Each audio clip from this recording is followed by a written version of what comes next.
So we got a lot to talk about. We're gonna get started. I think I saw Sandra and Brian are in here to give us an update on the applesauce lead contamination. Sandra and Brian, are you here? Yes, let me just share my screen, Yeah, if let that's me, okay. yep, let me make you a co-host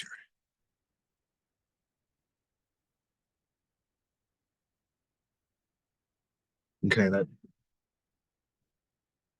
Okay, let me see here. All right,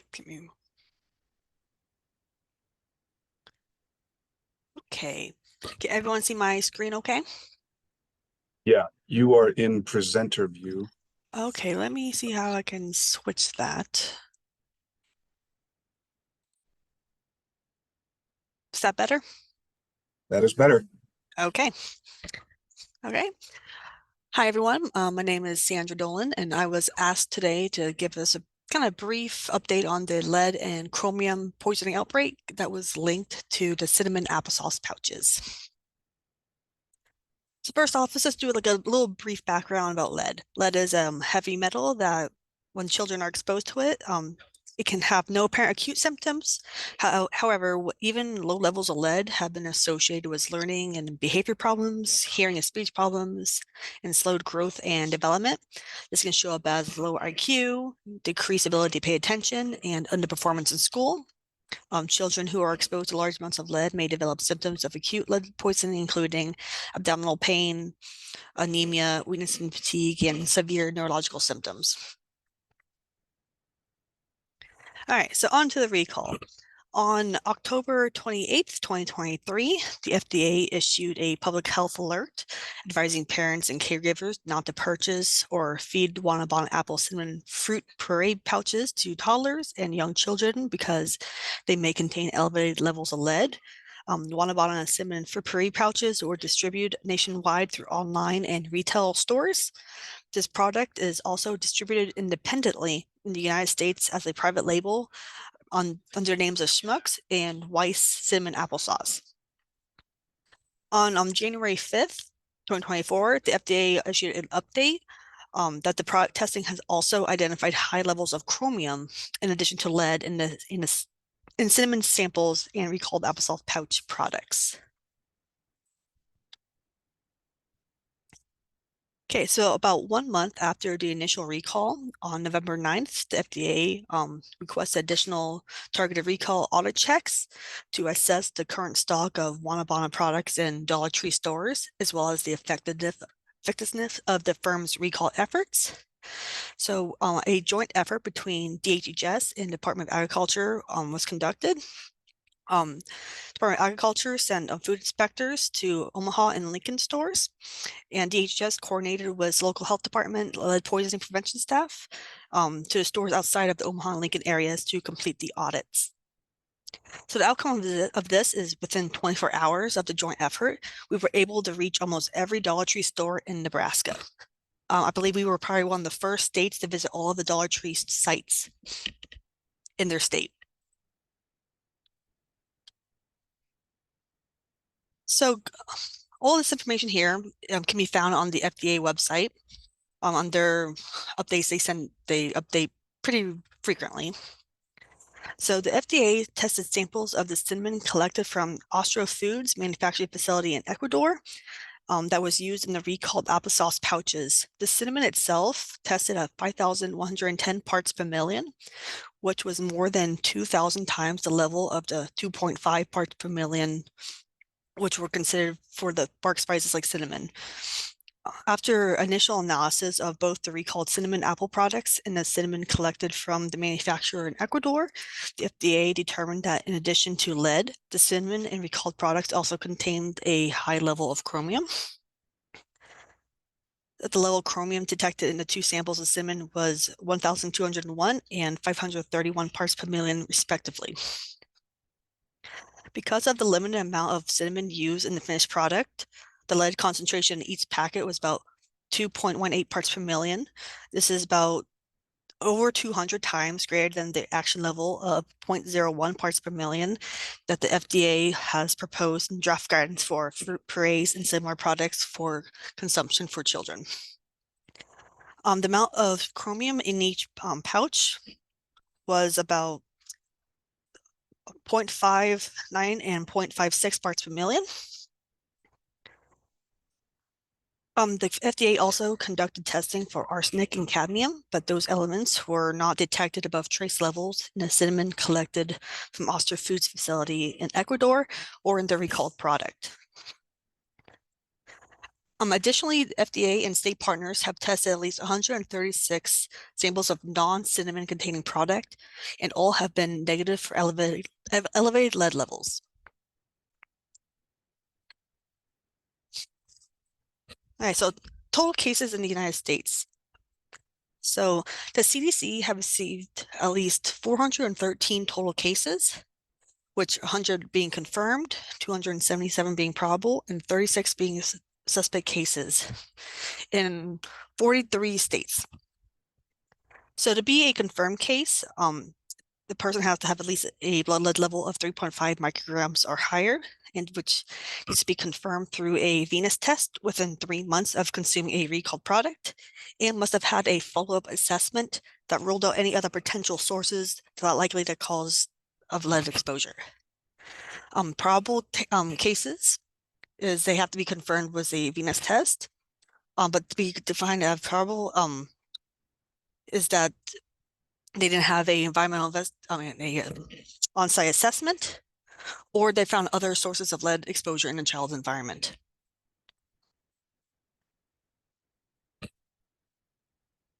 Now, in addition, so the CDC had 413 total cases, and the FDA currently has about 90 complaints.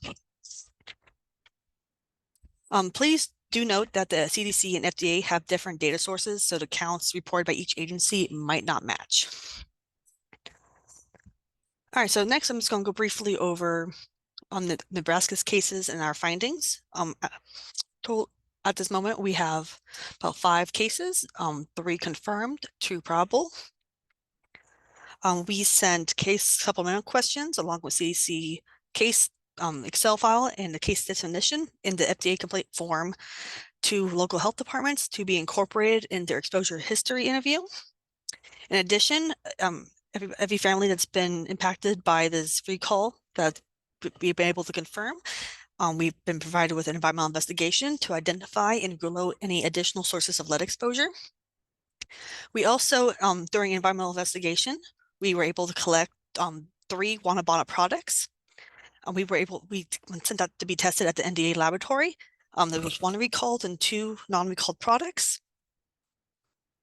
And the Wanabana brand apple cinnamon fruit puree came up elevated for lead and chromium that was consistent with FDA findings.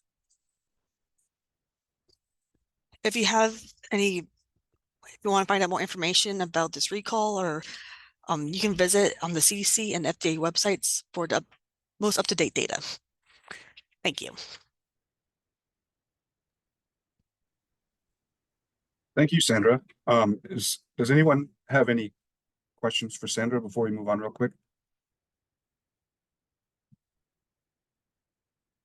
Okay, thanks again. It's very interesting. So moving on, we're going to hand it over to Greg Bell, who is one of our resident chemists here at Nebraska Public Health Lab, just to kind of talk about what goes into lead testing here. Let's see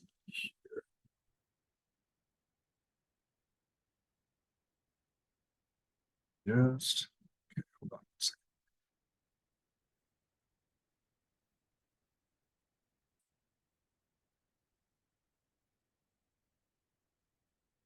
I think Greg is having some technical difficulties.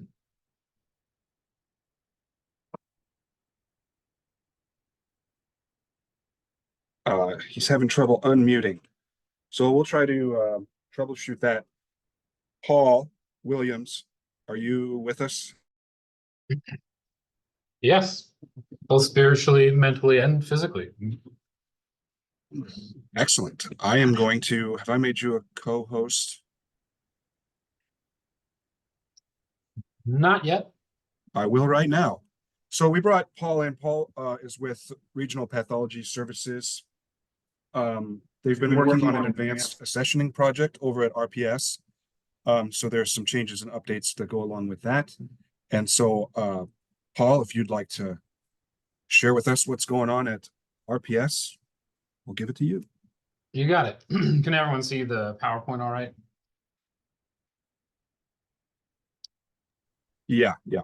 Great. So as Ben said, this is the Advanced Accessioning or Uniform Labeling project that came out of COVID. Everyone was real impressed with some of the other COVID testing services that had a in the field ready, instrument ready label that they could just slap on the tube and send to the testing department. So out of that grew this project.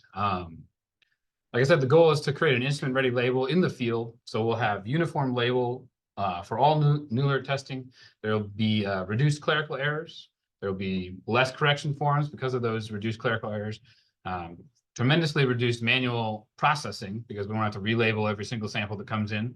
So during another pandemic, if you're doing thousands of them a day, they're just verifying the information and passing them on to the department. It's going to be a lot quicker. And then hopefully the end result is faster testing and faster results for clients and patients.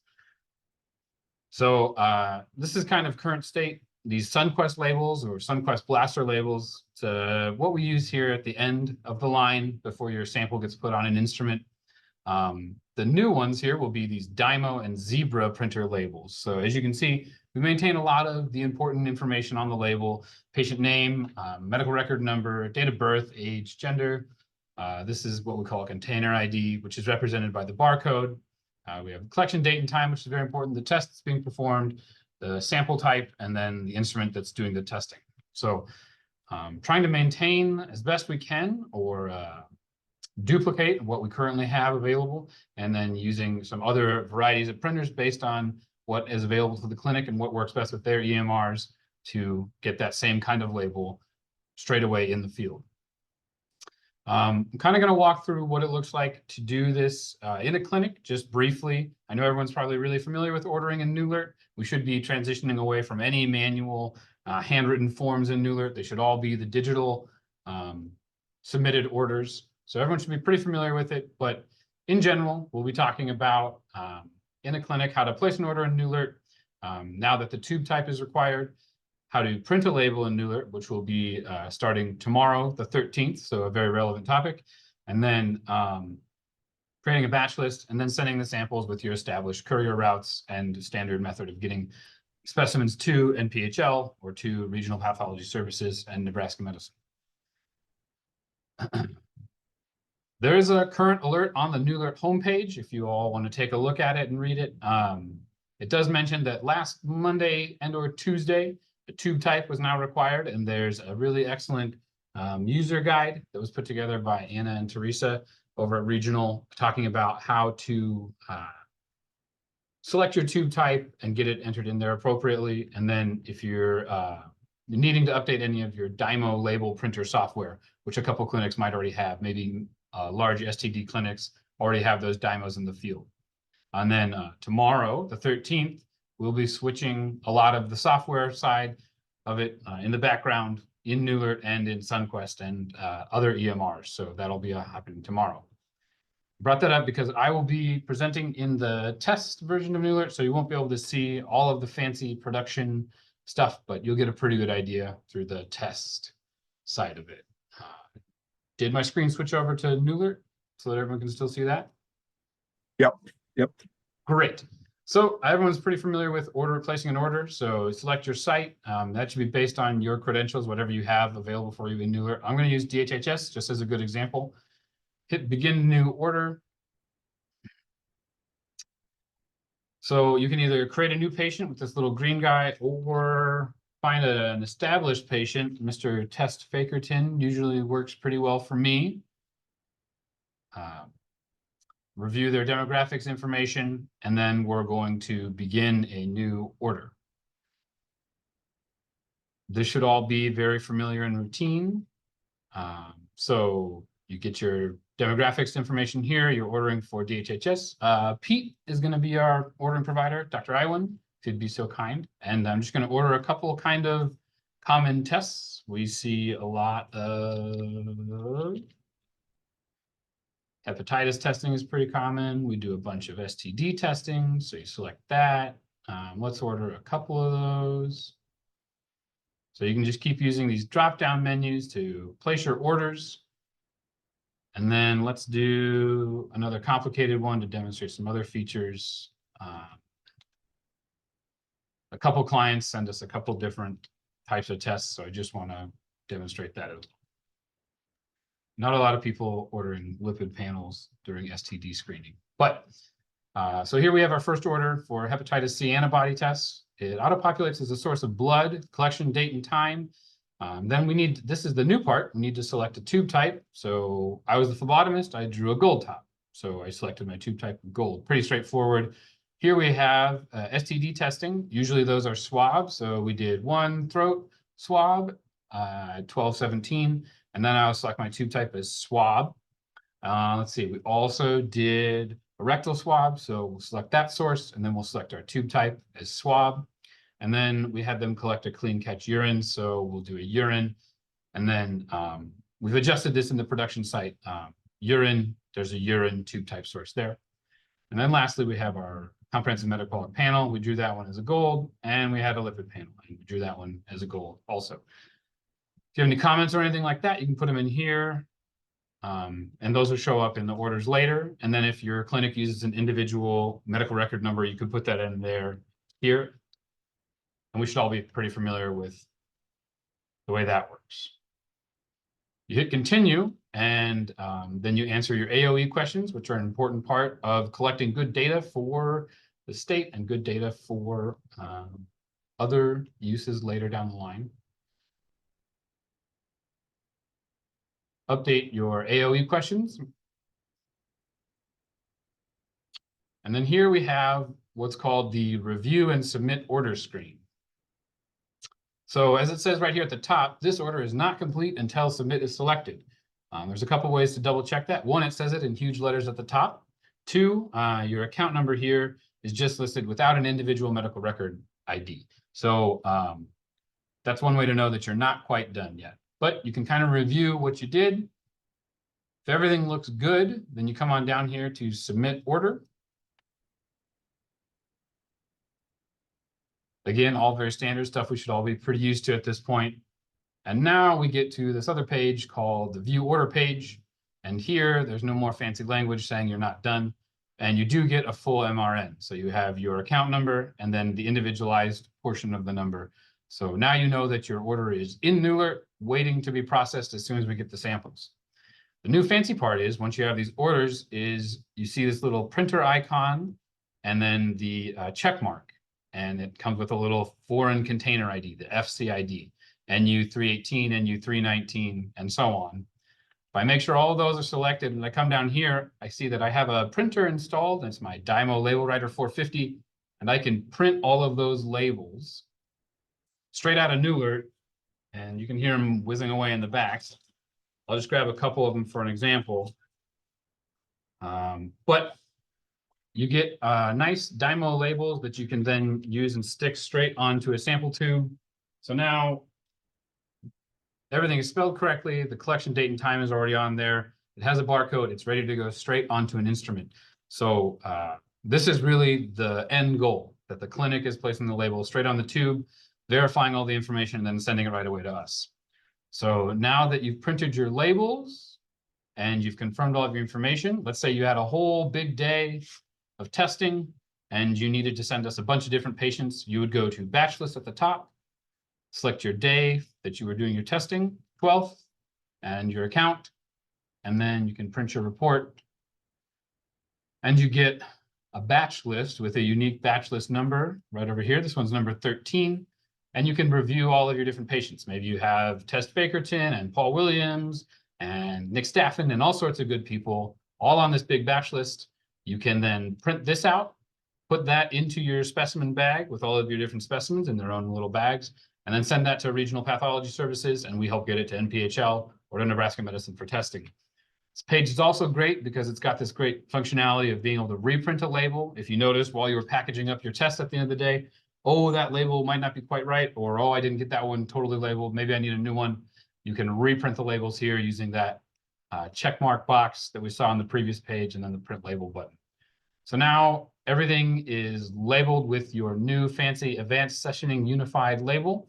You've got your batch list ready to go, and then you use your standard courier process to get us the tests. And that's kind of the end goal. And that should all start tomorrow. I know I went really fast over that, but I think we've got a lot of things to cover in the meeting. So does anyone have any questions for me? Question.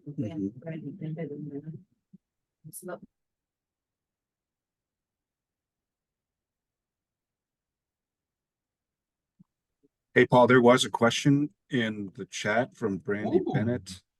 So they don't use NewAlert very often at PMHC, and when they need it, the accounts are inactivated. So how often do they need to go into NewAlert so they don't inactivate? It's a good question. In the past, before the pandemic, it was 90 days.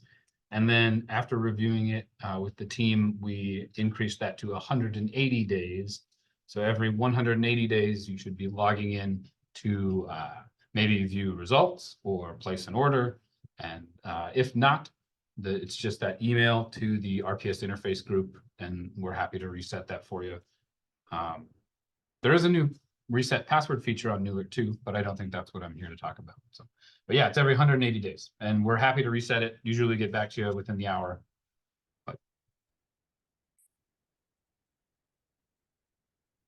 Okay, great. Yeah. You got something else, Paul? I was just going to say, some clinics already have Dymo label printers. Down the line, I do think that we're going to try to, there is some funding and there are some resources to try to make sure that other people can get other label printers and that more people are using it. It really is going to be a tremendous time saver for everyone. So looking forward to seeing this rolled out, and the bulk of it starts tomorrow. Well, thanks a lot. Thanks for speaking today. Appreciate it. I think Greg was able to solve his technical issues by just sharing a computer with Emily. Emily, I believe I made you able to share your screen. If There you you are, guys can Greg. hear me, then yes, we've solved our problem. I'm in Emily's office. Okay, yeah, we see you. Let me jump over to the correct screen to share. And start slideshow. Oh, gotta switch that. There we go. Can everybody see that?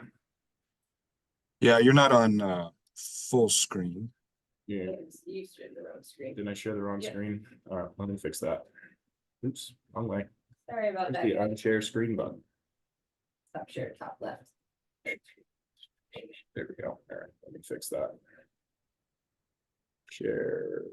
Let's try this one. See if that one's the correct screen. There we go. There we go. Yeah, there we go. All right, so. Okay.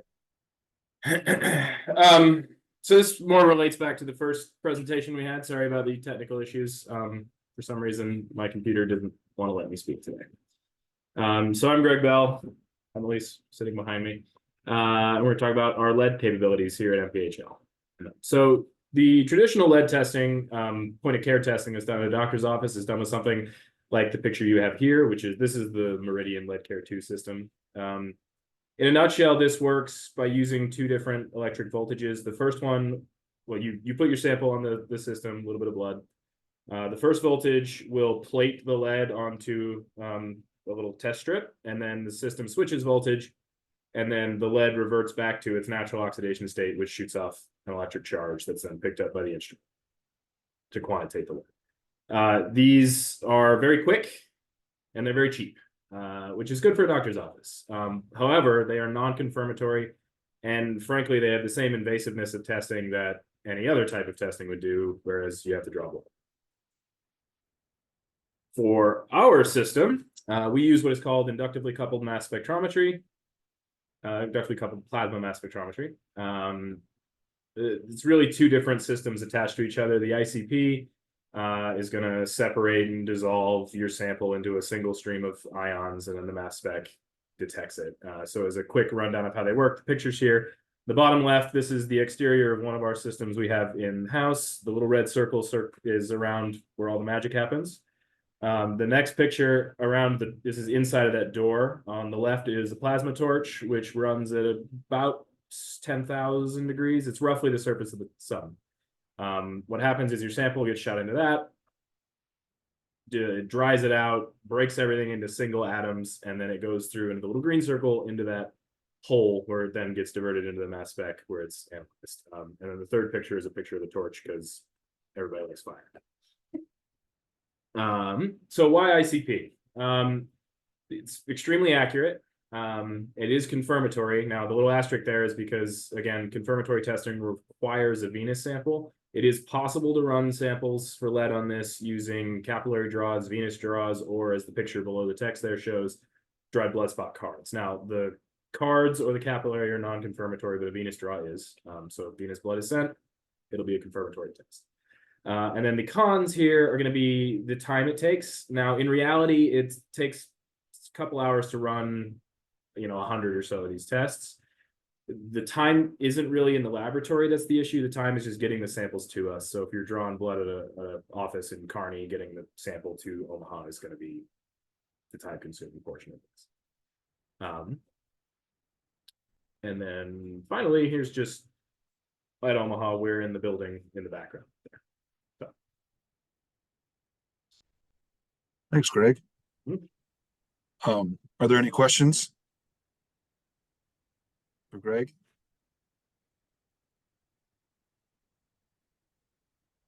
All right, great job.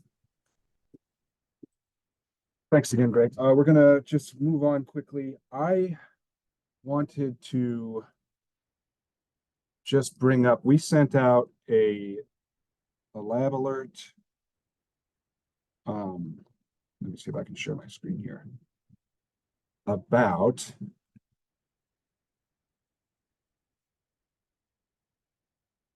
the BioFire recall for the GIP panel. They were getting some false positive Nora results. So we wanted to bring this up to everyone's attention again, that BioFire is recommending that you do confirmatory testing. Send that to a reference lab if you don't have a secondary method of testing, and that's for patients who are exhibiting symptoms or fitting a clinical case. And then just to mention that if your reference lab uses the Cepheid norovirus PCR cartridge for their confirmatory testing, that requires raw unpreserved stool. So just keep that in mind if you've got stool in the Carrie Blair or any other sort of preservative that it's unacceptable for the Cepheid testing. Emily, you're still with us. I don't know if you have anything to add to that. Sure, I just put it in the chat there. As Ben kind of indicated, yes, this recall does state that you should go ahead and perform confirmatory norovirus testing if it is clinically relevant. Obviously, if you have a salmonella and a norovirus pop up, the salmonella is likely cause of gastrointestinal distress. Of course, I would suggest in situations where norovirus is the only target popping up and it is clinically indicated that I would seek confirmatory testing on that. Nebraska Public Health Lab, in collaboration with Nebraska Medicine, can provide that confirmatory testing for you. They were in the process of getting that testing ramped up so we can make that go. So go live on that any day here soon, I believe. And then if you would need any further information on that, please feel free to reach out to me and I can put my information in the meeting chat as well. Thanks, Emily. I don't know if there's any questions to field on that right now. Otherwise, we're going to move on We were getting some questions about COVID-19 reporting and NEDS, and we asked Robin Williams what the guidelines were on that, and she shared with us that DHHS just recently updated some of their guidelines. I think, Robin, are you on the call? Yep. Do you want me to let you share your screen, or I have that document that you shared with me the other day. Well, if you have it, you can pull it up, and our respiratory epidemiologist Derek is going to go over that with you all. Perfect. It's this here, I think, is the one, right? So that's the I say Oh, yeah, old, this is but the old the change in reporting guidelines doesn't really me see if I change, so to have the- speak, between that yeah. one and the new one. Nope, I grabbed the wrong one. I don't have the updated one. Oh, okay, no, that's fine. I hear. We'll send it out after. Okay, Sure. that sounds good. So anyways, yeah, that one that Ben was just showing, it pretty much outlines if your facility is enrolled in ELR reporting, so electronic laboratory reporting, and you're performing any SARS-CoV-2 tests, that you are required by our rules and regs to report those to us. And that is still true in this new updated document that is currently posted on our DHHS seasonal respiratory disease webpage underneath the COVID-19 section. And then there'll be a few tiles under there. And if you click on the guidance documents tile, it will take you to the page where you can find the link out. It's currently posted there. It's called Updated DHHS COVID-19 Reporting Requirements. For all the labs on this call, the text regarding laboratories is on the top of the page, and then the rest of it pertains to reporting requirements for COVID-19 outbreaks, so not outbreaks. So not really super relevant for you guys. Just wanted to bring that to everyone's awareness. Robin, am I leaving anything out? I think that covers it. Nope, it just goes over what is actually required now. I mean, things, as you said, haven't changed. If your ELR report, if you are not, don't, and unless it's an outbreak situation. Yep.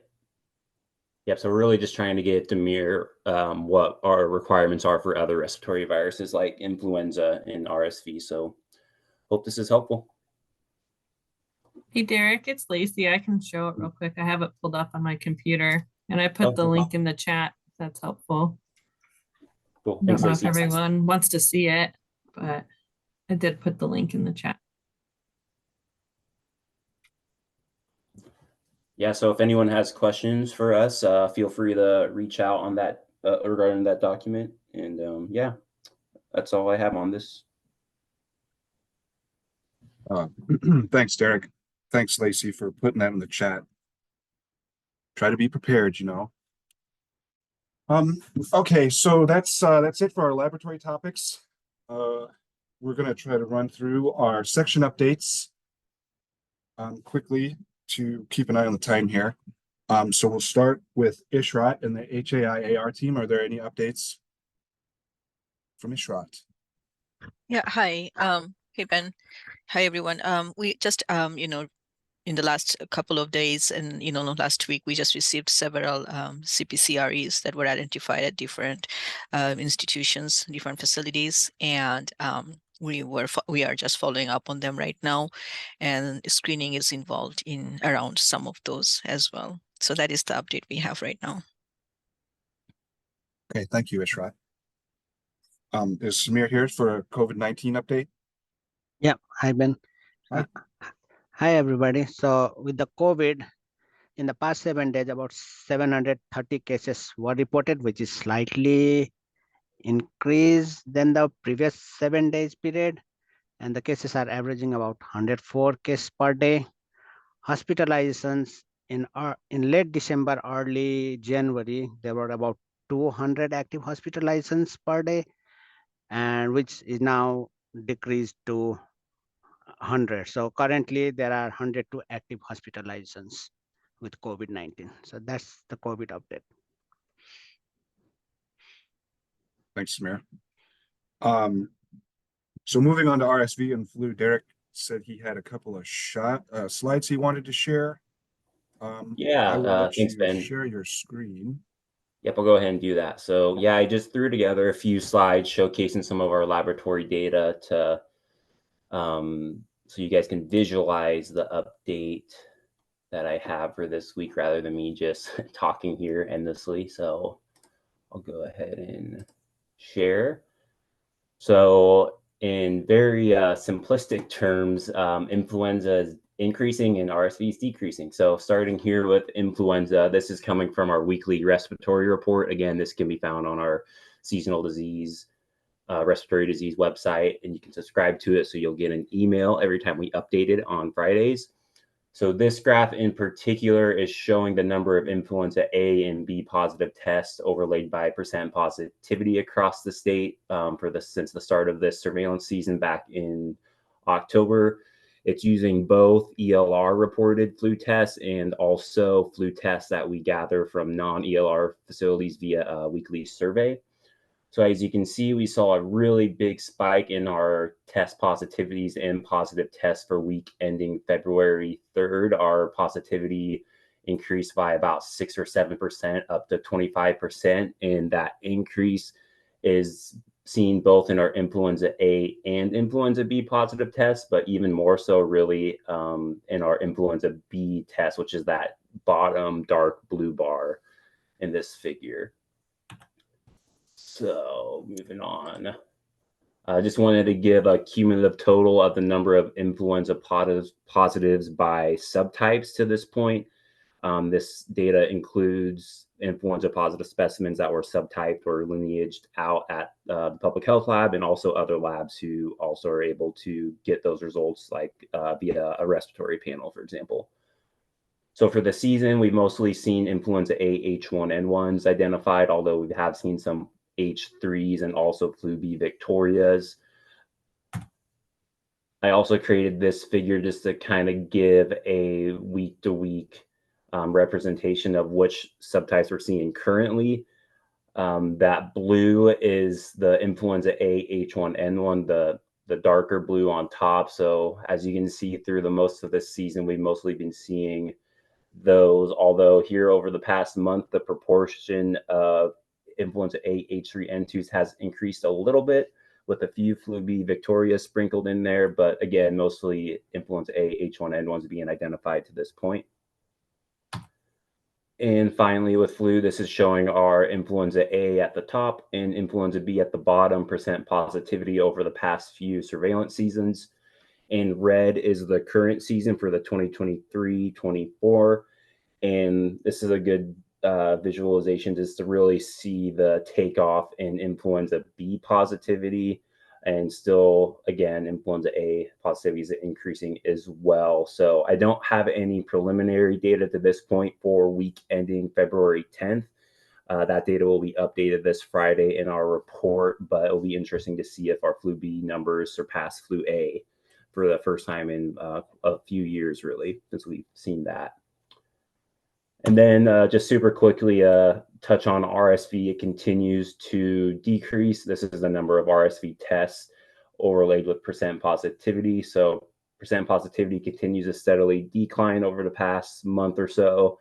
A little blip in the number of positive tests, but I think that's just likely due to more testing with the influenza surging so much. We're just probably picking up a few extra RSV positives with that.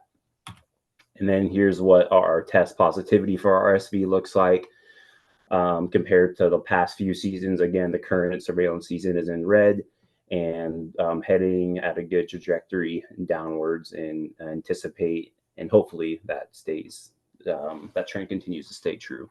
So that is all I have.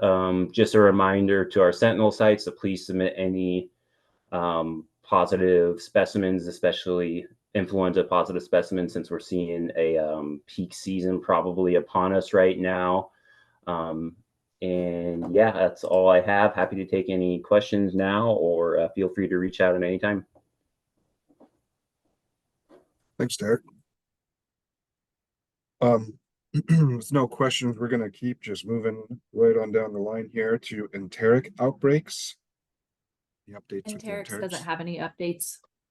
Okay, thanks, Claire. Then we'll go to arbovirus.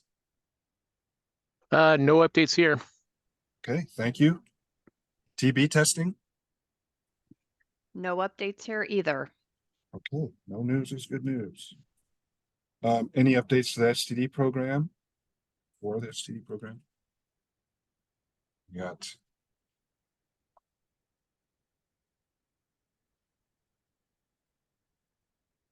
Okay, and then Sandra, I don't know if you had anything else to add about lead testing after giving your presentation earlier. Hey, this is Brian. I'm just gonna just gonna jump in, and just as a quick reminder, in December we sent out a health alert regarding the updated Nebraska blood lead testing plan.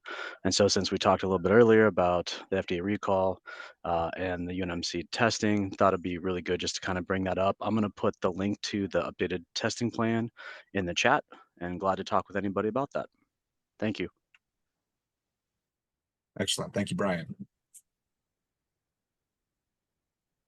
Okay, so just very quickly, we'll mention some NPHL trainings that we have going on. April 15th and 17th. We're going to be hosting, Karen's going to be hosting her packaging and shipping training, the CDC sponsored multi-day training for any new laboratorians that haven't been exposed to packaging and shipping yet. And this week, Becky and I will be sending out our Gram Stain Challenge. So if you told us you were looking to participate in that, expect to receive those slides late this week, early next week.